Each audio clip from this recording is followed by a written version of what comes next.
Phone पर भैया के ये शब्द सुनते ही दिल अंदर तक दर्द से भर गया, पर तसल्ली थी बिना को की। जब माँ है तब तक मायका। घर वापस जाते समय दोनों बहनें अम्मा से वादा करके गई कि हम लोग बारी बारी से आते रहेंगे। दोनों बहनें ही समय निकालकर अम्मा की चाह में मायके चली आती। भाभी के व्यवहार में फ़र्क था तो 2 दिन से अधिक ना रुकती, पर अब उन्हें कुछ था जो बेहद अजीब लगता। ये बात उसके साथ छोटी बहन गुड्डी ने भी महसूस की थी। जब दोनों दद्दा को बीमारी के समय देखने आई थी, जब भी अम्मा अपनी दोनों बेटियों के साथ होती, दोनों को अपनी पीठ पर एक जोड़ी आंखें अक्सर घूरती महसूस होती। जब तक दद्दा थे, अम्मा की चिट्ठी मार्च से ही आने लगती कि बेटियां आ जाओ, और बिना गुड्डी उत्साह से भर जाती। दोनों बहनें हालांकि बेहद कम दिनों के लिए आती और बेहद संपन्न था मायका, पर दद्दा के जाने के बाद हालात कुछ और ही हो गए थे। घर के अम्मा के पास या तो कोई नहीं बैठता, पर जब भी बीना या गुड्डी आ जाती तो भाभी या उसके बच्चे कोई ना कोई मौजूद जरूर रहता, और दोनों की मन की बात मन में ही रह जाती। भाभी भी रूखे व्यवहार के साथ ऐसे जतलाती जैसे दोनों नंदे कोई डकैती डालने को आ गए हो, जबकि दोनों ही काफ़ी संपन्न थी। भैया भी बस हालचाल पूछकर इतिश्री कर लेते। खाना पूछना तो मजबूरी था, और कड़वे बोल के कारण अगले ही दिन वापसी भी हो जाती। अक्सर यही सुनने को मिलता कि घर को धर्मशाला बना रखा है। अम्मा ने बुढ़ापे में सबसे मिलने का मन चलता है, पर सबको बनाना खिलाना, इसमें भी तो खर्च होता है हमारा। अगर फ़ोन भी करती तो अम्मा बस ठीक हूँ, इसके अतिरिक्त कुछ ना बोल पाती। आए दिन के भैया भाभी के दुर्व्यवहार के चलते गुड्डी ने तो हाथ जोड़ लिए, क्योंकि वह बहुत दूर से आती थी, पर बीना का शहर ज़्यादा दूर ना था। अक्सर अम्मा छिपाकर पल्लों में बांधा बिटिया का फ़ोन नंबर पकड़े व किसी न किसी से गुजारिश करती, और लोग बात करवा भी देते।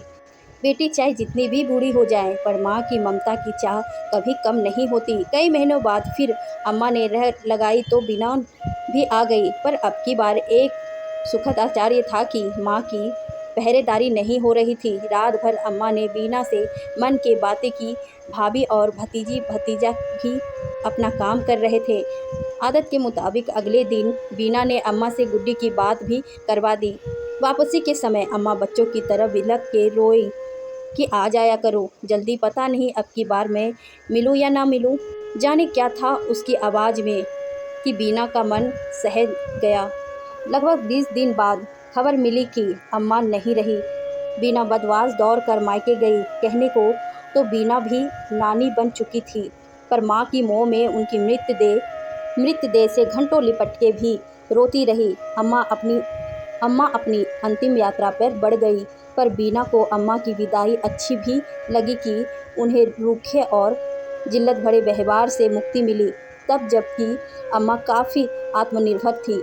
अम्मा के 13वीं के संस्कार के बाद बीना ने मायके का रुख भी न किया। गुड्डी का घर तो बरसों पहले ही छूट गया था। आज तकरीबन 3 बरस बाद भैया ने फ़ोन किया कि बीना तुम तो हाल चाल भी नहीं लेती, तुम्हारी भाभी भी बात करना चाह रही है। आज भाभी ने भी ज़रूरत से ज़्यादा बात में चाशनी घोलती हुई कहा कि बेटी जब अम्मा थी तो हर हफ्ते आ जाती थी, और अब 3 साल हो गए। 13वीं के बाद दहरी पर पाँव भी नहीं रखा।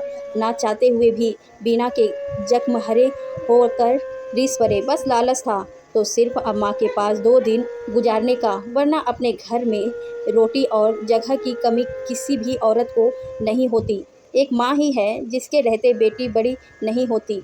बस एक सब है कि भले बेशर्मी देकर आती रही, पर अम्मा के मन में सुन ली और अपनी कह ली। उनके ना रहने पर आती तो सिर्फ स्वाभिमान ही हाथ लगता। अब किसके लिए जाऊं और क्यों? जब तक अम्मा थी तब तक बात और थी।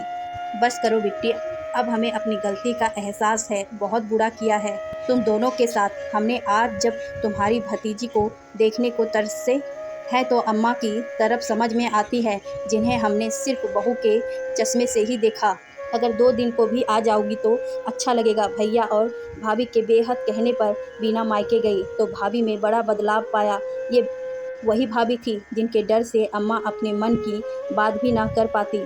चलते वक्त भाभी ने बीना को उसके लिए अम्मा की दी हुई कुछ निशानियां देकर कहा।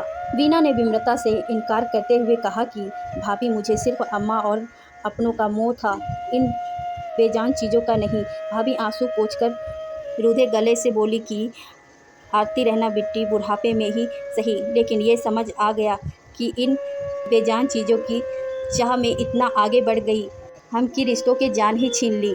बीना ने भाभी के आंसू पोंछकर कहा कि भाभी दुखी मत हो, जो हो गया सो बदल नहीं सकता, पर अफसोस इसी बात का रह जाता है कि समझ हमेशा इंसान के जाने के बाद ही आती है। बेटियां कोई कोई ही ऐसी होती हैं जिसके कोई लालच हो, मगर अधिकतर तो बस कुछ समय माँ बाप और भाई बहन के साथ के लालच में मायके आती है। बस पछतावा यही रह जाता है, काश ये बदलाव उसके सामने होता तो वो परलोक तसल्ली के साथ जाती।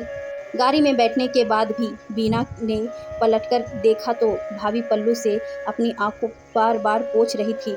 आज बरसों बाद मन भर गया था। जैसे अम्मा के साथ हुई खबर भैया को दी तो वो भी बस इतना ही बोल पाया कि बिट्टी आती रहना। हाँ भैया, जरूर आऊँगी। बरसों बाद मेरा मायका फिर से लौटा दिया है आपने।